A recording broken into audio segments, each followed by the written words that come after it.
Alors, tuko determine. Munyarwanda, upende usipopenda, tutakupika na utarudia kwenu.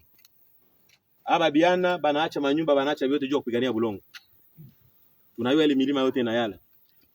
Munyarwanda ujitayarishi, tunataka kubatiza kwa moto. Tunaomba bakongomani bote, kila mwenyeko murezo M23 atoke hamu. Sababu tukisha huwa mamba yenyeko mosea, tutarudia tunafungula boma. Tuanze tusenge bulu manyoko kidogo kidogo. Kila mwenyeko na mgulu mule mu M23 ajitoshe. Sababu tunakuya na moto makali. Liberateur Daudi anakuya. Simba tu Mubangutu anakuya. Nataka achilia maumbwa zangu zifanye kazi. Tunaadresse message kwa chef de l'État baba yetu, au gouvernement, au population congolaise, grand patron wa wazalendo. Mutusaidie, msituchoke. Kama tunabakosea mnatusamee. Lakini mtu akawa na njala hautaweza kupiga risasi. Inaomba mtusaidie kwa chakula, kwa maji na kuransenyema. Tukakuwa na ungano ndio tutapiga adui na tumurudishe kwao. Sababu adui anakuja kunyang'anya budongo. Na mwenye anakuja kunyang'anya budongo anaanzia kwanza kubajeni bababa na bamama. Mfano yuko Nord Kivu Bunagana, bana installer abo population, Goma bana installer abo population, mpaka gisi banafika maeneo za Sud Kivu zote bana installer abo population. Alors hatupende bile vitu bifike huko. Tulisha kuamua na Mungu anatuamuria na mababu zinaturuhusu sasa tulibere le peuple yetu yeko kule. Mouvement EPLTC inacheza kabumbu katana. Depuis juzi tunapika pale na tunarekipere masira. Yeye inaongozewa na commandant secteur Tapis Rouge na Maître Accent Ombeni.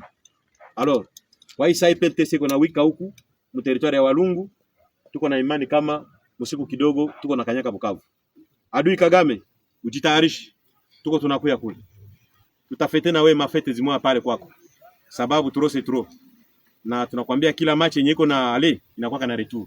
Unaingia kwa retour.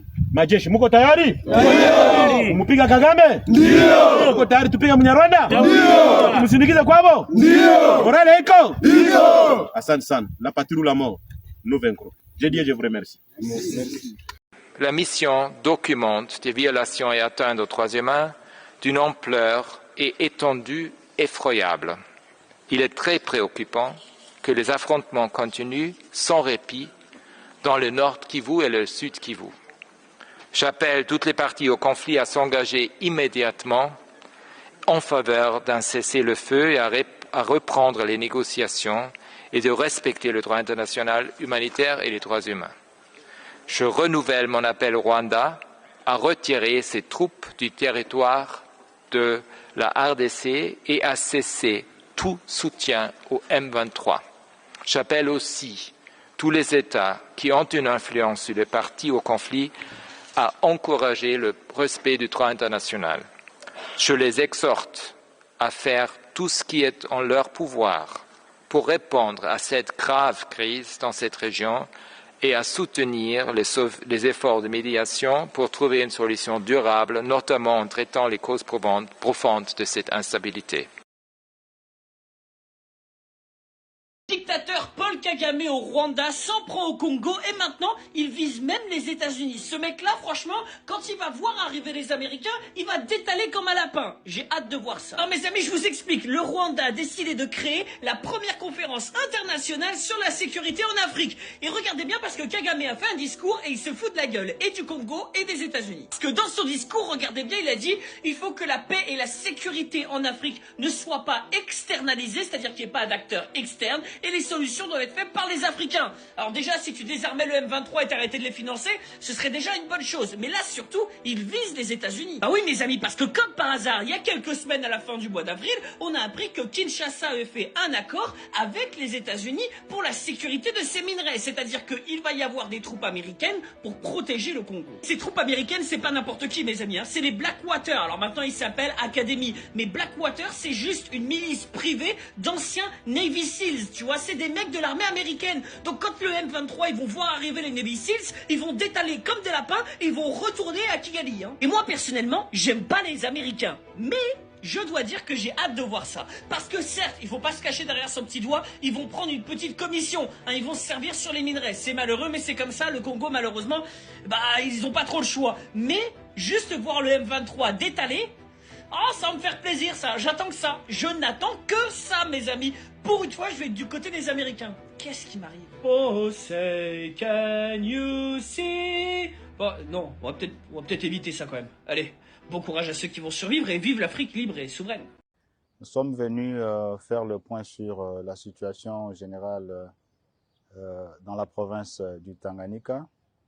Nous avons commencé nos vacances parlementaires aujourd'hui.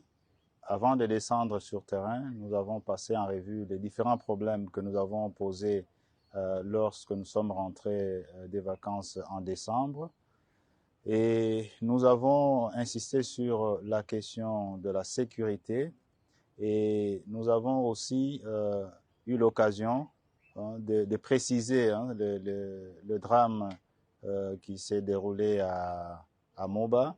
En fait, il s'agit d'un chiffre cumulé des atrocités connues par la population depuis bientôt 4 ans. Et donc, l'essentiel, c'est l'urgence qu'il y a de trouver des solutions pour la paix définitive dans notre province. La deuxième question concerne les infrastructures qui ont été détruites par les différentes pluies diluviennes.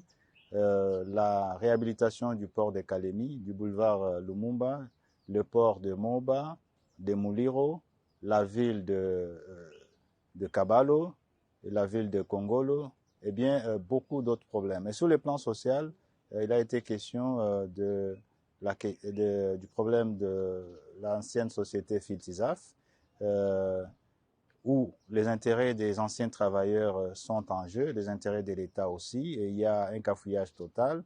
Nous avons donné le point de vue de notre caucus et nous avons vu la Première ministre très déterminée à trouver une solution le plus rapidement possible à l'issue de la commission mise en place par son Excellence, le Président de la République. Comme vous le savez, notre pays a déjà réalisé et continue à réaliser des progrès en matière de la réforme des services de sécurité. En particulier, la réforme dans les secteurs de la police, de la justice, de l'administration pénitentiaire, pour ne citer que ces secteurs-là. Le Conseil national de sécurité reste donc disposé à recevoir les apports des partenaires dans le cadre de la coopération bilatérale, régionale, multilatérale, sous l'encadrement, bien entendu, de la représentante spéciale du secrétaire général des Nations Unies. Notre rencontre aujourd'hui intervient à un moment où les efforts de paix multiples sont en cours.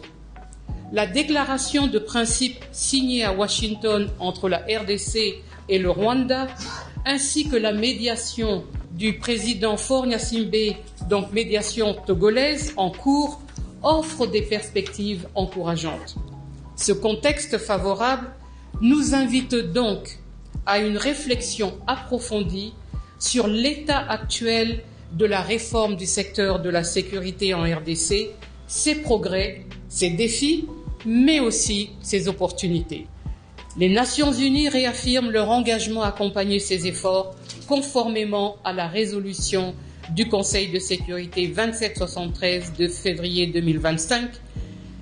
Notre soutien à la réforme du secteur de la sécurité et au DDR restera ferme dans l'objectif de garantir une paix durable et protéger les populations civiles qui ont trop longtemps souffert. Sababu tunakuya na moto makali. Liberateur Daudi anakuya. Simba tu Mubangutu anakuya. Nataachilia maumbwa zangu zifanye kazi. Tunaadresse message kwa chef de l'État baba yetu, au gouvernement, aux populations congolaises, grand patron wa wazalendo.